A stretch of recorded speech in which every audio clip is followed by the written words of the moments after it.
All right, the last video for our data analysis lab, this fourth exercise. And thankfully for you and for me, these videos have gotten shorter and shorter and shorter. So this last one should be relatively short.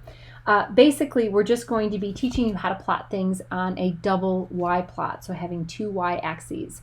And again, bear with me as I just kind of read some of the important pieces here. So again, sometimes you might be looking at two different properties for one set of data. As will be utilized in the lab here, fractions collected from purification of your MGH fusion protein will be analyzed for both total protein by measuring the amount of blue using a Bradford assay, as well as selective quantitation of MGH by measuring the amount of green in the sample, contributed by the GFP portion of the fusion protein. So by using a double Y plot, you can have superimposed plots of the absorbance at 595, that's the blue from our Bradford assay, which represents total protein, versus the fraction number, as well as the absorbance for the GFP based on the lambda max for GFP absorbance versus fraction number. So again, for each fraction, we're going to be able to evaluate the amount of total protein versus the amount of our protein, our MGH protein. And I'm not going to say too much about this here because I want this to be about the Excel, but when we talked about this in class, and part of your pre-lab question was thinking about the pros and cons of using a double Y plot. So I just want to kind of highlight here that the downside of using a double Y plot is if you don't understand that the axes are different, or the reader doesn't immediately see that the axes are different, you can sort of make incorrect interpretations about what you see. But the benefits of that is it allows each of these sets of data to run between their normal minimum and maximum values, so you can sort of have those normalized to those ranges, and you can look for trends and see things like that. So they're really good for looking at relative things, but not for looking at and comparing absolute numbers. Okay. So not a lot that we'll need to do with this. You're actually going to use this data set that's provided over here. It's actually color-coded just so you can sort of easily see here. Let me make this a little bit bigger. I don't think we necessarily need to see these numbers, but this is so the fraction numbers. So this is 51 fractions that were collected during an FPLC purification. And then each of those fractions was analyzed by Bradford assay. So those of you who were part of the spec team, this is your data. This is analyzing for total protein using a Bradford assay, and then this is analyzing for MGH protein using a GFP assay, essentially measuring the amount of that green fluorescent protein that we see here. So this is asking us to, and we're going to just follow the directions here, plot absorbance versus time, and then prepare, oops, that's a copy and paste error. It's not versus time. We're just preparing a double Y plot showing the total protein concentration and MGH protein concentration as a function of fraction number. So I'm going to show you kind of what I think is an easy way to sort of do this. First, I want to kind of highlight here, I'm going to get rid of this row of data because we have nothing there that can actually complicate things. So I'm going to go ahead and I'm going to delete this row. Delete that row. Okay. And I'm going to select this data that we have here. This is our fraction. So essentially, I'm just making a single plot that's right here. Fraction number versus absorbance. So I'm going to insert, and I'm going to insert. In this case, I'm going to do a smooth marked scatter again. Okay.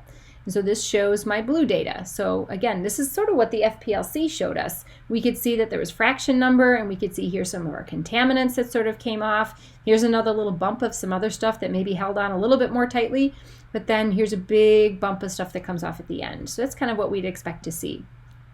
All right, so what we need to do is we need to add this data. So again, I'm certain that there's some other ways that we could sort of do this, but I want to kind of show you an easy way to do it. So I'm going to select my chart. I'm going to use Control, and then I can select data. Okay. So right now I only have one data series. So what I'm going to do here is I'm going to say select an additional data series. Let's go ahead. We can sort of name this. So we can name this Bradford assay. okay? And then for my second series here, I'm going to call this GFP assay, right? That was where we're measuring the amount of GFP. So my X values are going to be the same here. So I'm going to select this down here. All right, so there we go to there. And then my Y values are going to be these guys. All right, so what's going to happen first here, okay, when I hit return, is it's going to plot all of this on the same y-axis. So it's running and using the minimum and maximum values essentially for both sets of data. So what we can see is any trends that we might observe with this set of data down here is kind of obscured by the fact that there's not a lot of change in that data. So again, that's the benefit of a double Y plot, is it allows us to see and allow these to run between their minimum and maximum values. All right, so how do I take and move this data onto its own separate axes? So I'm going to control and select this data series, and we're going to format that data series. Hopefully, again, what comes up for you, we can see here's kind of what we're going to see on our chart here. I want to plot this series on a secondary axis. And I know this looks really messy here, but we're going to show you in just a second how to clean it up. Oh, Siri, not talking to you.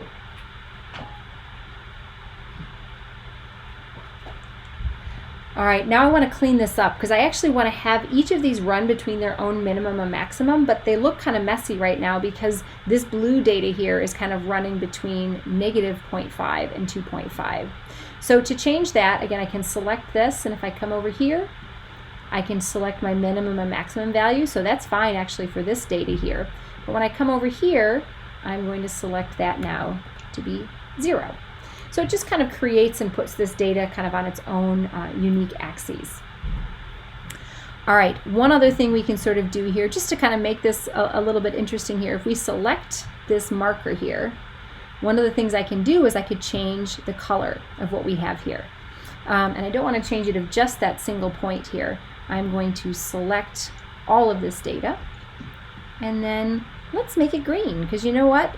That's what this data really is. So I've changed the line to be that color. We can change the marker to be that color as well. So I'm going to change the marker to be that color. Just something fun that you could sort of do here to just say this is my blue data, this is my green data. We need actually to change the fill color, so lots to change there to have that sort of be our green data. So that's how you'd add a double Y axis for here. Now, so one last little thing to fix here with this plot is we'll notice that the green data starts before our blue data and then ends after our blue data. So it's a little bit weird looking here because, you know, we'd think that we have the same number of data points. We shouldn't have that be that way. So we're just going to kind of take a little bit of a look in and see what's happening here.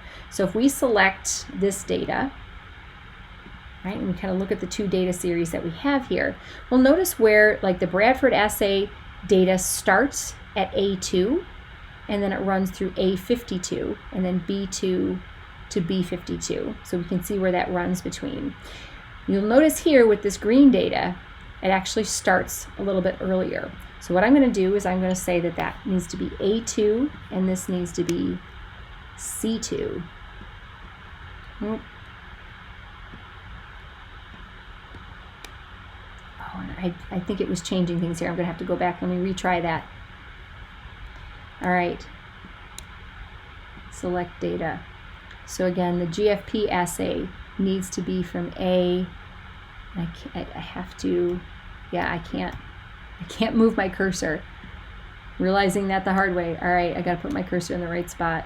Select data. So this is going to be, that's going to be A2. So this one is going to be A2, and then this one is C2. And when I do that, okay, now it shifts things over so that things are matched up.